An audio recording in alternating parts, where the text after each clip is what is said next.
नमस्कार, मैं हूं गजेंद्र सिंह और आप खुल चुके हैं न्यूज़ डिग्गी। आज मौजूद हूं न्यू कोंडली की मस्जिद फिरदौस में। मेरे साथ मौजूद हैं मोहम्मद सऊद आलम, जो इमाम हैं इस मस्जिद के। आज हम बात करेंगे पैगंबर हज़रत मोहम्मद जी के बारे में, उनकी जीवनी के बारे में, उनके शुरुआती जीवन के बारे में। आज उन्हें इस्लाम का संस्थापक कहा जाता है। बताया जाता है कि इस्लाम की स्थापना उन्होंने की। बाकी डिटेल में उनके बारे में बताने के लिए हमारे साथ जुड़े हैं मोहम्मद सऊद आलम जी। आज हम उनसे बात करेंगे और जानेंगे, आप तक सटीक जानकारी पहुंचाने की कोशिश करेंगे। बहुत बहुत स्वागत है आपका चैनल पर। जी, मेरा नाम मोहम्मद सऊद आलम, इमाम मस्जिद फिरदौस न्यू कोंडली। अल्लाह के रसूल सल्लल्लाहु अलैहि वसल्लम सबसे आखिरी नबी हैं।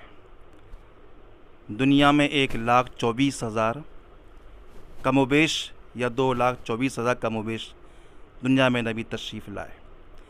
ये हमारे नबी बल्कि सबके नबी हैं, वो पूरी दुनिया के नबी हैं, जिसके बारे में कुरान इरशाद फरमाता है, वमा रुसलना का इल्ला रहमतल लिल आलमीन।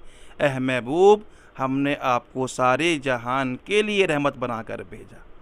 अल्लाह के रसूल इस दुनिया में रहमत बनकर आए, सबके लिए। ये नहीं कि मुसलमान के लिए हैं, बल्कि पूरी दुनिया के लिए हैं। जहाँ जहाँ इंसान बसते हैं, सब के लिए आप रहमत बनकर दुनिया में तशरीफ़ लाए हैं।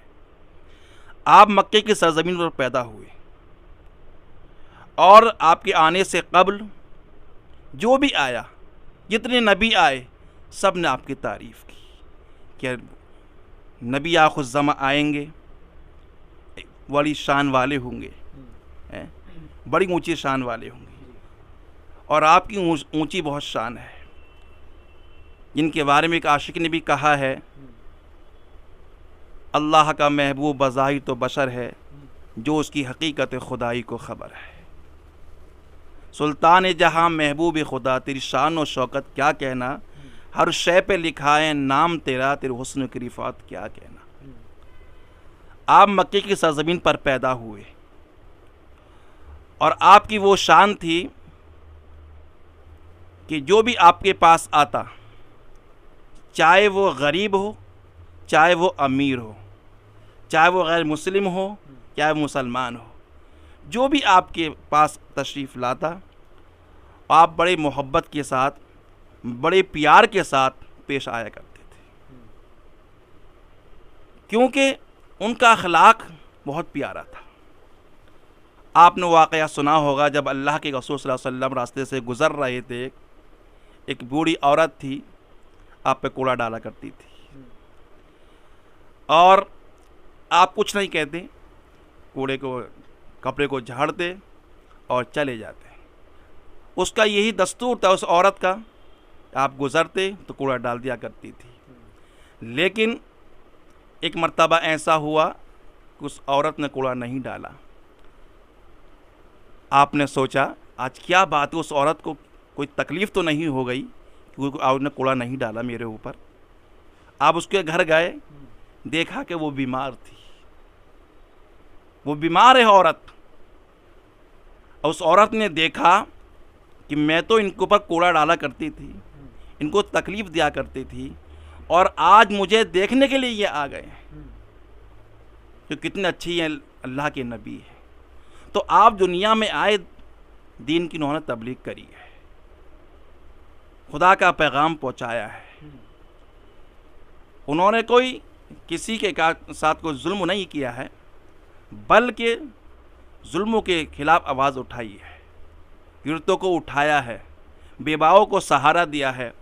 बल्कि मक्के का दस्तूर तो ये था कि अगर कोई बच्ची पैदा हो जाती तो ज़िंदा दफन कर दिया करते थे।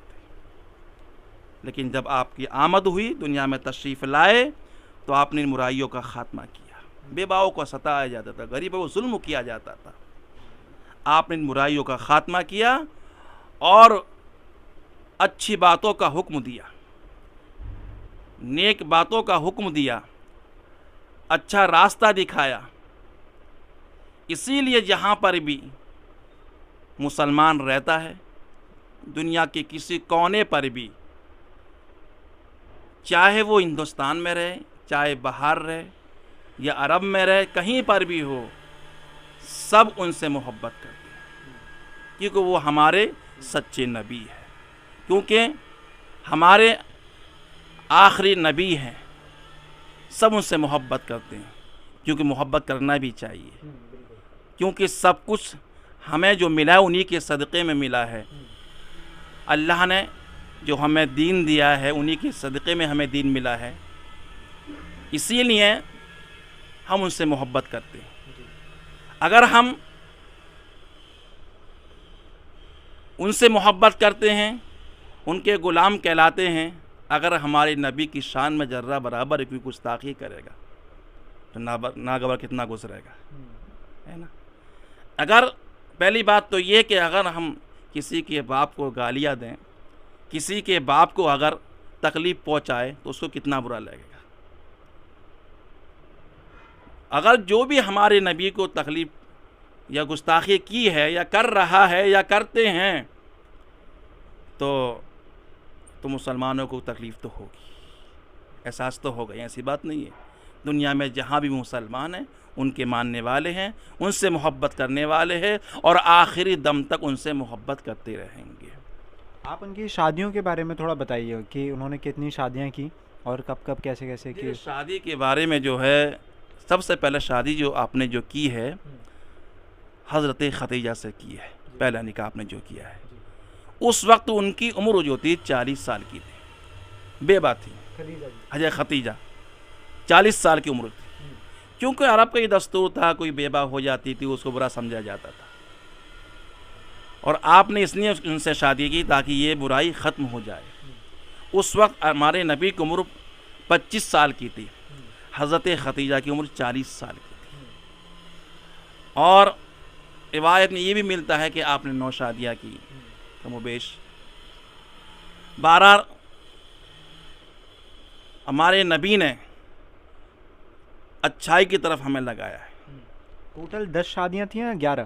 भाई 9 हो या 11 हो आपने की है। कई जगह से पढ़ने को मिलता है कि 11 मुख्तलिफ रिवायत मिल जाती है ना, 11 या 9। और जिसके बारे में आज एतराज़ करते हैं हज़रत आयशा के बारे में भी लोग, आपकी बड़ी चहीती बीबी थी और 9 साल में क्या आपकी रुखसती भी हुई है ना। ये जो बात चल रही है पूरे विश्व में कि उनकी उम्र उस वक्त 6 साल थी या 9 साल थी, आपका मानना है क्या है? उस वक्त तो आपकी 9 साल की उम्र थी। जैसे मैंने पढ़ा भी तो ये दारुल उलम है देवबंद में, उनकी जो वेबसाइट पर जो मेंशन है वो 6 वर्ष वहाँ पे मेंशन है। निकाह की उम्र होगी, वो निकाह की उम्र, अच्छा निकाह की उम्र है वो। और रुखसती की उम्र जो है वो 9 साल की। 9 साल। हाँ, क्योंकि जो है लड़की जब बालिग हो जाती है तो तभी रुखसत किया जाता है। जैसा आपने पहले देखा होगा कि पहले दौर में जो है बच्चों के साथ शादी हो जाती थी, जब बड़ी हो जाती थी, बालिग हो जाती थी, रुखसत कर दिया करते थे। तो आपकी बहुत चहीती बीबी थी और ये अल्लाह की तरफ से हुक्म होता। और इनके बाप का नाम हज़रत सिद्दीक़ अकबर, जो हमारे अव्वल खलीफा भी हैं, और अपने नबी से बड़ी मोहब्बत करने वाले थे, बड़े आशिक थे। और हज़रत आयशा बड़ी चहीती बीबी थी आपकी। एक मर्तबा हज़रत आयशा जो थी आपकी बीबी सरकार की बारगाह में पहुंची। आपने फरमाया, ए आयशा, आप मुझसे जो मांगना चाहो मांग लो, जो मांगना चाहो मांग लो। आका का दरिया रहमत जोश पर था। आपने फरमाया, क्या मांगूं, कौन चीज़ मांगूं? कहने लगी, या रसूलल्लाह, मैं अपने बाप से मशवरा कर लूँ, सिद्दीक़ अकबर से, अब इतनी इजाज़त मुझे दे दो। कहा ठीक, जाओ मशवरा कर लो। हज़रत आयशा जो थी आपकी बीबी, चहीती बीबी, अपने बाप हज़रत सिद्दीक़ अकबर की बारगाह में पहुँची। आपने फरमाया, बेटी कैसे आना हुआ? कि अब्बा जान, आज अल्लाह के रसूल ने फरमाया, आयशा मुझसे जो चाहो वो मांग लो। क्या मांगूँ? मशवरा लेने के लिए आपके पास आई हूँ, बताए। आपने फरमाया, ए आयशा, एक बात पूछना अल्लाह के रसूल से, लेकिन मुझे भी बताना। जब वो बताएं तो मुझे आकर बताना है। क्या पूछूं अब्बा जान? तो आपने फरमाया कि आयशा उनसे अल्लाह के रसूल से पूछना, जब तुम मेराज की रात में गए थे, रब से मुलाकात हुई और उसमें कुछ ख़ास बातें हुई, ख़ास बात, तो उस ख़ास बातों में से एक बात मुझे बता दो। कहा ठीक है। हज़रत आयशा सरकार की बारगाह में पहुंची। आका ने फरमाया आयशा आ गई? कहाँ आका? मशवरा हो गया? कहाँ? पूछो। कहा मैं ये पूछना चाहती हूँ, जब आप मेराज की रात में गए थे, आसमान पर गए, अपने रब से मुलाकात करी, उसमें कुछ बातें भी हुई और उस ख़ास बातों में से एक कुछ ख़ास बात हुई, उसमें से एक बात मुझे बता दो।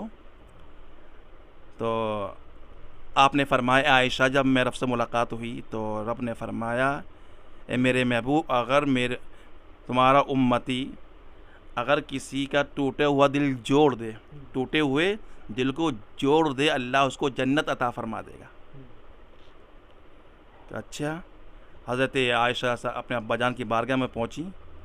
पूछा आयशा आका ने क्या फ़रमाया? क्या ये फ़रमाया कि अगर कोई किसी का दिल जोड़ दे, अल्लाह उसको जन्नत अता फरमा देगा। तो आपकी आंखों में आंसू आ गए। हज़रत आयशा फरमाती, अब्बा जान आप रोने क्यों लगे?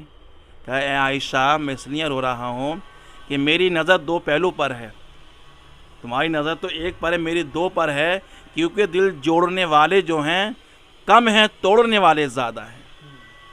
अगर तो कोई दिल जोड़ देगा, किसी का टूटा हुआ दिल जोड़ दे, अल्लाह उसको जन्नत अता फरमा देगा, और अगर किसी का दिल तोड़ दे उसका क्या होगा। तो इसलिए जो है हमारे नबी दुनिया में तशरीफ़ लाए तो किसी का दिल तोड़ने के लिए नहीं, बल्कि दिल जोड़ने के लिए आए। दिल जोड़ने के लिए आप दुनिया में तशरीफ़ लाए हैं और आप मक्के की सरज़मीन पर पैदा हुए और आपने 52 साल की ज़िंदगी आपने मक्के में गुजारी और 10 साल की ज़िंदगी आपने जो है मदीने में गुजारी। आखिरी समय मदीना में था। मदीने में रहे आप, मदीना शरीफ में 10 साल की ज़िंदगी आपने वहीं गुजारी। आप मक्का छोड़ के मदीने तशरीफ़ ले आए थे। जब वहाँ के लोगों ने सताना शुरू करा, आप पर जुल्म किया, तो आपने अपने ग़ुलामों से फरमा दिया था, मैं ग़ुलामों मक्का छोड़ दो, यहाँ से चल दो, यहाँ से चले जाओ। साहबा जो थे वहाँ चले गए और आपने अपनी बाकी ज़िंदगी वहीं पर गुजारी। तो इनकी कब्र मदीना में, इनकी कब्र जो है मदीने शरीफ में है। हाँ, आज भी रोज़ा है और मुसलमान कहीं का भी हो, जब हज के दौरान जाता है ना, सब उनके रोज़े पर जाते हैं। उनकी यानी कि जो मज़ार बना हुआ है, गुम्बद खज़रा जिसको हम कहते हैं, सब मुसलमान वहीं पर जाते हैं हज के मौके पर, या जब उम्रे का वक्त आता है तब मुसलमान वहाँ। तो इनसे पैगंबर मोहम्मद से जुड़ा और कोई किस्सा जो आप हमें बताना चाहेंगे? ये आपने हमें बताया अनसुनी कहानियाँ, हज़रत आयशा की बताई आपने, जो कहानियाँ बताई हमें, कोई और बात जो आप बताना चाहेंगे इनके बारे में? देखिए, अल्लाह के रसूल सल्लल्लाहु अलैहि वसल्लम की ज़िंदगी आप देखेंगे ना, पहली बात तो है कि उन्होंने माल को पसंद नहीं किया, है ना। आप फरमाते हैं कि अगर मैं चाहूँ तो इस पहाड़ सोने का बन जाए, लेकिन नहीं, आपको माल पसंद नहीं था। इसलिए एक मरतबा अल्लाह के रसूल तशरीफ़ फरमा थे, इतने में आपके खलीफा हज़रत उमर फ़ारूक़ आज़म तशरीफ़ ले आए। आप टूटी चटाई पे आराम फरमा रहे थे। इतने में ही हज़रत उमर तशरीफ़ लाए, आका उठकर बैठ गए। जैसे उठ के बैठे तो आपके पीठ पर निशान देकर काले काले पड़े हुए थे। तो हज़रत उमर रोने लगे। आका ने इरशाद फरमाया, ए उमर रो क्यों रहे हो? रोने की वजह क्या, क्यों रो रहे हो? क्या रसूलुल्लाह, मैं इसलिए रो रहा हूँ कि कैसर किसरा के जो लोग हैं नर्म गद्दों पे सो रहे हैं और हमारा नबी, हमारा अल्लाह का महबूब, ये टूटी चटाई पे आराम फरमा रहा है। तो आका ने इरशाद फरमाया, ए उमर, मैं मजबूरी बिना पर नहीं सो रहा हूँ। अगर मैं इशारा कर दूँ पूरी रूए ज़मीन मेरी नर्म गद्दा बन जाएगी। अगर मैं इशारा कर दूँ जन्नत से नर्म गद्दा आ जाएगा। ए उमर, मेरी उम्मत में गरीब भी तो होंगे। जब मेरा गरीब उम्मती कामों काज करके आएगा, सोने के लिए उस पर गद्दा भी मैसर न होगा और पड़ोस में शानदार इमारत होगी, 10-10 नौकरानियाँ काम कर रही होंगी, ए उमर, उसको दिल को तसल्ली कौन देगा? जो रात की तन्हाई में बिस्तर पे जाएगा वो यही कहेगा मेरे साथ जो मेरे नबी की सुन्नत है। तो अल्लाह के रसूल ने अपने गरीब उम्मतियों का बहुत ख्याल किया है, समझे ना। आपने किसी के लिए बद्दुआ नहीं करी है, बल्कि आपको जब भी सताया गया है आपने उनके लिए दुआ करी, अल्लाह इनको हिदायत दे दे, अल्लाह इनको समझने की तौफीक दे दे, आप दुआ फरमाते थे। आपने किसी पे जुल्म नहीं किया है। ये आज का जो माहौल चल रहा है, क्योंकि आप जो है सबके नबी हैं, अब जो जैसे माने, है ना। ये इस्लाम में जो लड़कियों के बालिग होने की जो कहानी बताई गई है कि किस तरीके से बताया जाता था, तो ये कैसे जज करते थे कि बालिग है नहीं है?